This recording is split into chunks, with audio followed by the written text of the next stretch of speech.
और इस वक्त बड़ी खबर आ रही है। मनी लॉन्ड्रिंग केस में दिल्ली सरकार के पूर्व मंत्री सत्येंद्र जैन को बड़ा झटका मिला है। हाई कोर्ट ने सत्येंद्र जैन की जमानत अर्जी जो है उससे खारिज कर दिया है।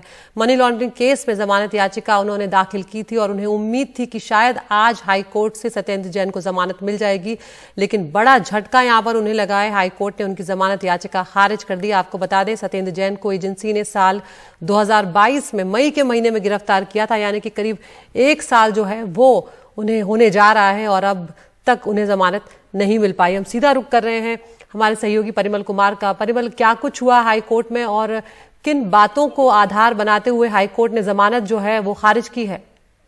देखिए, सबसे बड़ी बात तो यही है कि जैसा आपने बताया कि दिल्ली सरकार के पूर्व मंत्री सत्येंद्र जैन जो एक उम्मीद लिए हाई कोर्ट का दरवाजा जिन्होंने खटखटाया था, उनको नाउमीदी हाथ लगी है। उनका जो याचिका उसको खारिज कर दिया गया है, जो बेल की याचिका थी। और इससे पहले भी कोशिश की गई थी अदिति, जब उन्होंने ट्रायल कोर्ट में अर्जी दाखिल की थी और वहां से भी उनको बहुत निराशा हाथ लगी थी। और ये ट्रायल कोर्ट में नवंबर में उन्होंने कोशिश की थी 17 नवंबर को कि वहां से उनको बेल मिल जाए। जब वहां से निराशा हाथ लगी तो हाई कोर्ट का दरवाजा खटखटाया गया और सिर्फ सत्येंद्र जैन नहीं, उनके साथ सह आरोपी जो वैभव जैन और अंकुश जैन हैं, उनकी जमानत याचिका को भी हाई कोर्ट ने खारिज कर दिया है। और ये पूरा मामला जो है वो prevention of money laundering act से जुड़ा हुआ है, जिसमें 1 करोड़ से ज्यादा की रकम को लेकर कहा गया था कि इसमें जिस तरीके से हवाला के जरिए ये पैसा भेजा गया है, उसके बाद ये मामला अगर बताएं तो सीबीआई की शिकायत के बाद ईडी ने इसमें जांच करना शुरू किया था। 2015 और 2017 के बीच का ये मामला है जिसमें इनकी गिरफ्तारी हुई थी।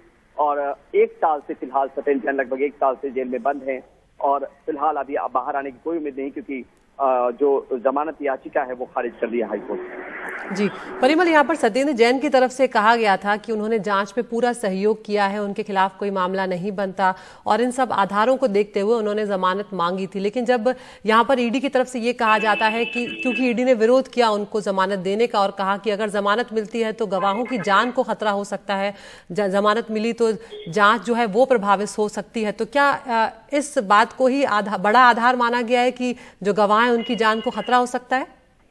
देखिए, इसमें ये सीधे तौर पर कहा गया कि जांच को प्रभावित कर सकते हैं और ये क्रिस्टल क्लियर मामला है जिसमें कहीं से कोई गुंजाइश नहीं है कि इन्होंने जो prevention of money laundering act है जो इन पे लगा है वो बिल्कुल साफ है। ये ईडी की तरफ से वहां पर दलील दी गई और सत्येंद्र जैन के वकील की तरफ से ये भी कहा गया कि 7 ऐसे मौके थे जब इन्होंने ईडी के सामने उपस्थित हुए, पूरा कोऑपरेट किया और तब जाके इनकी गिरफ्तारी हुई है। तो ये दलीलों का दौर भी चला था जब 31 जब इसको पहले जो है जब रिजर्व कर लिया गया था ऑर्डर को, तो तमाम दलीलें भी दी गई थी उस वक्त में कि 7 ऐसे मौके हैं जब उन्होंने सहयोग करने की पूरी कोशिश की और उन पे ये मामला नहीं बनता। आमतौर पे यही कहा जाता है, लेकिन ईडी की तरफ से जो लॉयर थे जिन्होंने बहस की, उन्होंने कहा, additional solicitor general SV Raju ने ये कहा कि ये बहुत क्रिस्टल क्लियर मामला है, तो ऐसे में अगर बेल मिलती है, जमानत मिलती है, तो जो जांच है वो प्रभावित हो सकती है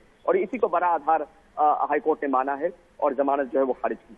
बिल्कुल, बहुत बहुत शुक्रिया परिमल इस तमाम जानकारी के लिए। तो जस्टिस दिनेश कुमार शर्मा ने ये फैसला सुनाया है और जमानत याचिका है जो सत्येंद्र जैन की, जो जेल में बंद है दिल्ली सरकार के पूर्व मंत्री, उनकी जमानत जो है वो खारिज कर दी। एक बड़ा झटका उन्हें यहाँ से मिला है।